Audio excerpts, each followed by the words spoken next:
Next up we have Priya Assal Gheysari. She's a junior pursuing a major in painting and drawing and a minor in visual studies.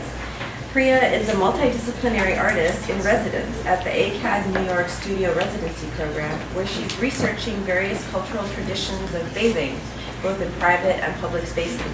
And today she will present her paper, Iranian Female Identities and Their Many Faces. Hi everyone, thank you so much for having me here. I'd like to thank the Visual Studies program, Kathy, for allowing me to speak about a topic that is very important to me, very dear and near to my heart, and a very special thank you to Dr. Hossein Khosroja for being my mentor in my research process. Thank you. So, the topic of Iranian female identity and its representation in the West is important to me as an Iranian-American artist trying to make sense of my own work, the possible meanings that can be derived from it, and to understand where I fit in as a subject.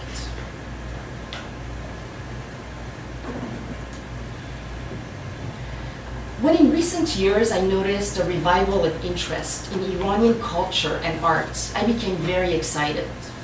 In 2013, the Asia Society in New York City launched Iran Modern, showcasing over 100 works by 26 different Iranian artists.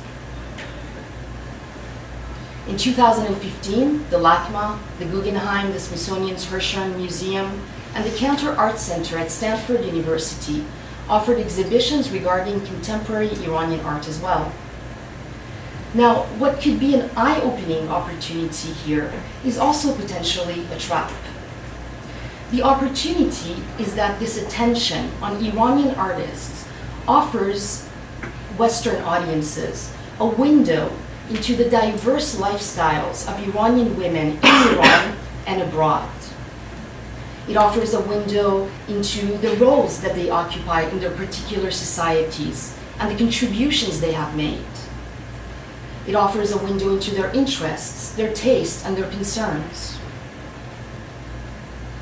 But it also posits the potential for misrepresentation, not only by the Western art world, the museums, the galleries, the curators, the collectors, those who pick and choose which artists to give visibility to, but also misrepresentation by Iranian artists themselves, who are at risk of falling into an essentialist and homogenizing portrayal of themselves and of other Iranian women. When I use the word misrepresentation, I'm speaking about images that fit a particular discourse or ideology. Like millions of others of my generation, my family left Iran after the 1979 Islamic Revolution. However, I returned to Iran a few years later, and I've continued to travel back and forth since. I find this illustration by Satrapi from her work Persopolis quite fitting of my life and my life story. But my story of migration is not unique, nor are the challenges and the struggles that came with trying to find a sense of identity and belonging. However, this experience of growing up and living both in diaspora and in Iran is not just a story of struggles. It is also a story of empowerment and clarity. More than anything else, it informed me of the complexity and the multiplicity of Iranian female identity. I witnessed over the years the many chapters of the personal, the social, the political, and the cultural changes that Iranian women in Iran and abroad have gone through. I cannot be fooled to think that the issues we were facing some 35 years ago are still exactly the same issues that we are facing today. This is very important for us to understand as I begin to show you works of representation by Iranian artists whose representations of Iranian female identity are as if this identity is somehow frozen in time and in space. I have friends who are Iranian American, Iranian French, Iranian German, friends who live in secular non-religious families in Tehran, others who are religious and go to the mosque, many who are college educated, and even a friend who has never left her village near the Caspian Sea in Iran. They are all women, they are all Iranian, yet they are all very different from one another.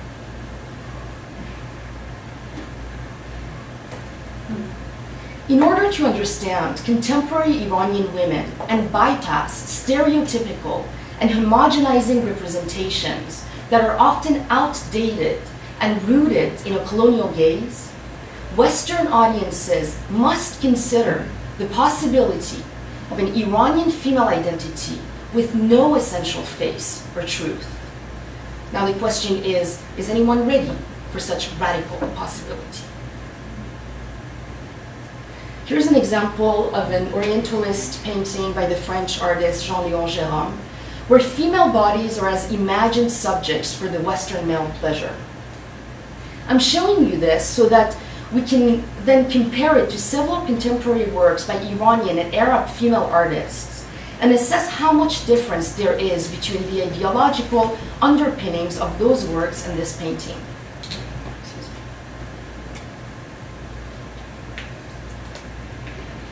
My concern with artworks that are broad representations of specific groups or nationalities is that they erase the ever-evolving specificities of those who weave the fabric of their societies.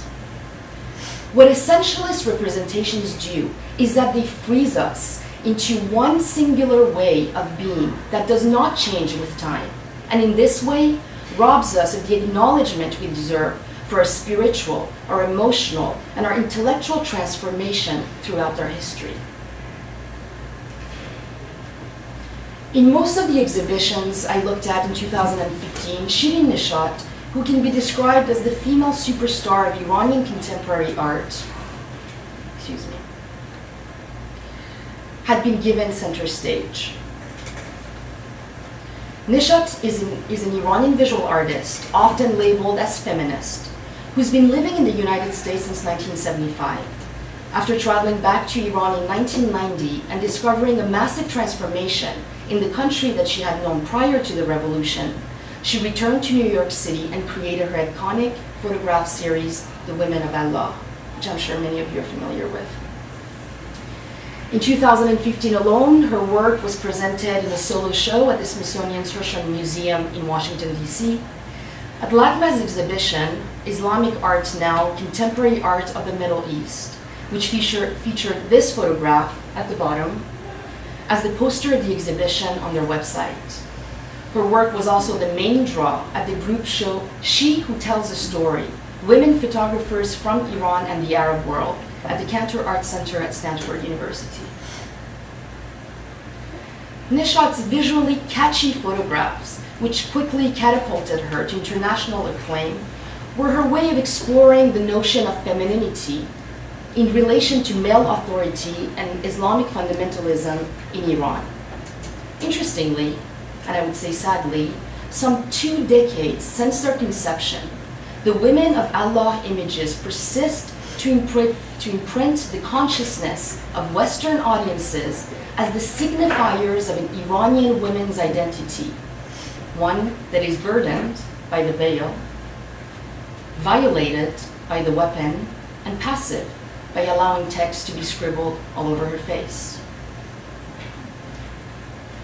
What exasperates this imaginary universe is Neshat's messianic approach to speak for her represented subjects. She literally inscribes their constructed identities on their skins, while at the same time depriving them of the power to articulate symbolic language elsewhere. Other artists included in the group show were Shadi Ghadirian with her Gojar women. Here, cultural specificities seem collapsed. The style of hijab is much closer to the one adopted by Afghan women rather than Iranian. And what is Ghadirian saying about our lives, other than appropriating the popular artistic trope of the hijab? While Ghadirian claims to portray the tensions between tradition and modernity in Iranian women's lives, this image seems to say That Iranian women are somehow forbidden from having an education? Is this a fair representation for a country where the ratio of female college students to male college students is 60 to 40? There was also Moroccan artist Saidi. This photograph depicts the artist herself, whose body is chopped in 3 pieces by the triptych format of the work. She's spread out across a bench, hands surrendered on her belly, head tilted back, calligraphy written all over her face, again, as she offers herself selflessly to the investigative gaze of the audience.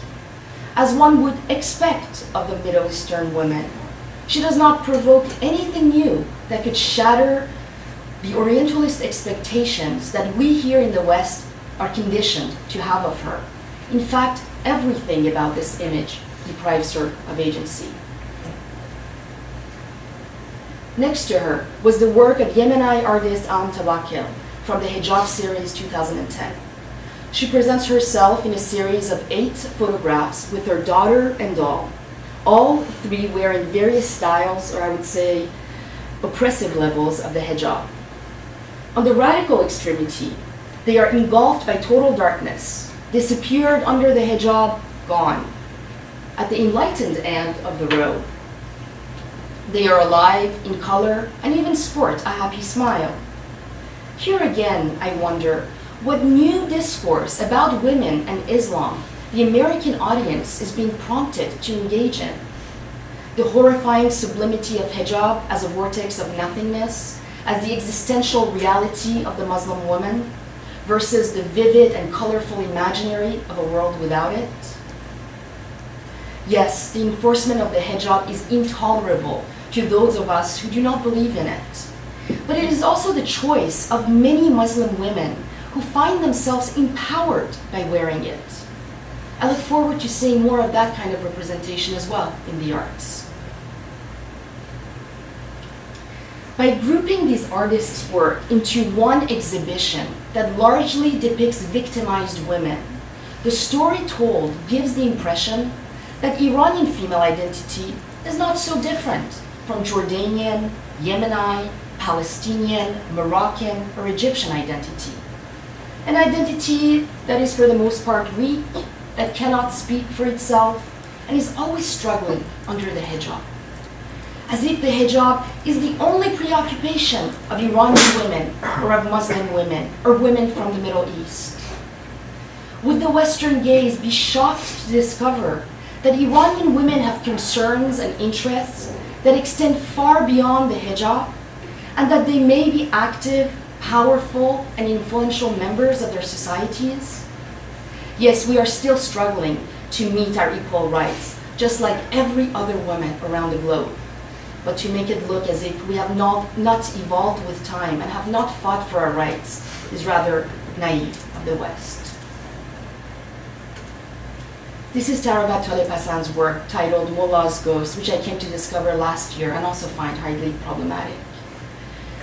How are these types of works distancing themselves from the Orientalist images of female bodies?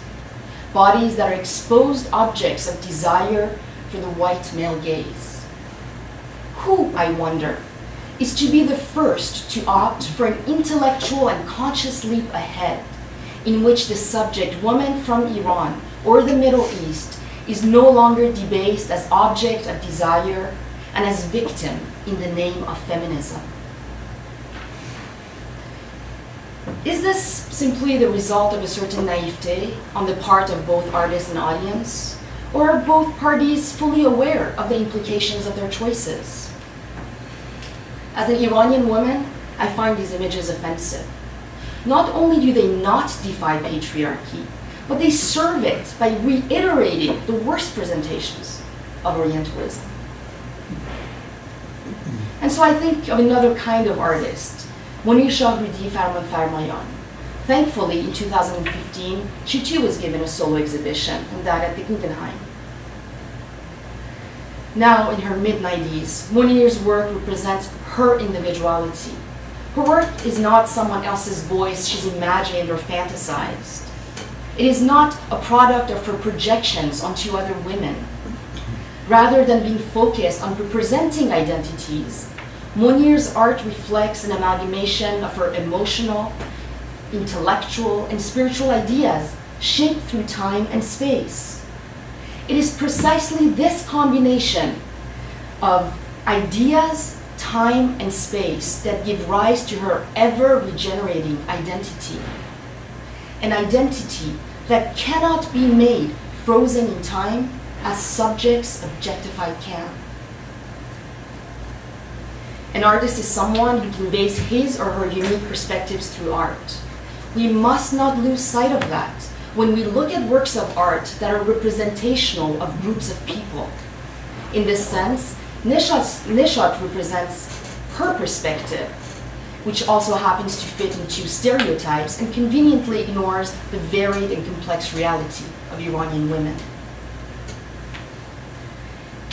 If Western art institutions and markets, claiming to be progressive and contemporary, want to engage in relevant and up-to-date discourses about Iranian women, they must make an effort to look for and shine the light on a diversity of representations.